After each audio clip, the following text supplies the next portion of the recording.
ಇವತ್ತು ಉಪ್ಸಾರು ಪಲ್ಯ ಹೇಗೆ ಮಾಡೋದು ನೋಡೋಣ. ಒಂದು ಪ್ಲೇಟಲ್ಲಿ ತೊಗರಿಬೇಳೆ ಅವರೆಬೇಳೆ ತೊಗೊಳ್ಳೋಣ. ನೆಕ್ಸ್ಟ್ ಪಾತ್ರೆ ಇಟ್ಟು ನೀರು ಹಾಕಿ ಬೇಳೆ ಹಾಕಿ ಅದನ್ನು ಬಾಯ್ಲ್ ಮಾಡೋಕ್ಕೆ ಬಿಡೋಣ. ನೆಕ್ಸ್ಟ್ ಸಪ್ರೇಟಲ್ಲಿ ಒಂದು ತವಾದಲ್ಲಿ ನೀರುಳ್ಳಿ ಮತ್ತು ಚಿಲ್ಲಿನ ಫ್ರೈ ಮಾಡ್ಕೊಳ್ಳೋಣ. ಬಾಯ್ಲ್ ಆಗ್ತಿರೋ ಬೇಳೆಗೆ ಸ್ವಲ್ಪ ಉಪ್ಪು ಆ್ಯಡ್ ಮಾಡೋಣ. ನೆಕ್ಸ್ಟ್ ಮಿಕ್ಸಿಗೆ ಹಾಕೋಕ್ಕೆ ಫಸ್ಟ್ ಹುಣಸೆಹಣ್ಣು, ತೆಂಗಿನಕಾಯಿ ತುರಿ, ಕೊತ್ತಂಬರಿ ಸೊಪ್ಪು, ಮೆಣಸಿನ್ಕಾಯಿ, ಫ್ರೈ ಮಾಡ್ಕೊಂಡಿರೋ ನೀರುಳ್ಳಿ, ಬೆಳ್ಳುಳ್ಳಿ ಮತ್ತು ಜೀರಿಗೆ ಹಾಕಿ ಬೇಯಿಸಿರೋ ಬೇಳೆ ಸ್ವಲ್ಪ ಹಾಕಿ ಗ್ರೈಂಡ್ ಮಾಡ್ಕೊಳ್ಳೋಣ. ಗ್ರೈಂಡ್ ಮಾಡ್ಕೊಂಡಿರೋದನ್ನ ಬೇಳೆ ಕಟ್ಟಿಗೆ ಆ್ಯಡ್ ಮಾಡೋಣ.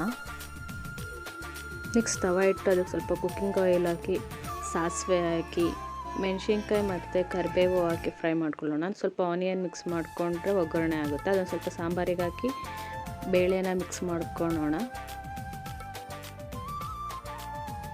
ಸ್ವಲ್ಪ ರುಚಿಗೆ ತಕ್ಕಷ್ಟು ಉಪ್ಪು ಹಾಕಿ, ಬೇಳೆಗೆ ಮುಂಚೆ ಉಪ್ಪು ಹಾಕಿರ್ತೀವಲ್ಲ ಅದಕ್ಕೆ ನೋಡ್ಕೊಂಡು ಸ್ವಲ್ಪ ಉಪ್ಪು ಹಾಕ್ಕೊಂಡು ಮಿಕ್ಸ್ ಮಾಡಿಕೊಂಡು ಸರ್ವ್ ಮಾಡಿಕೊಂಡ್ರೆ ಮುದ್ದೆ ಜೊತೆ ರೆಡಿ.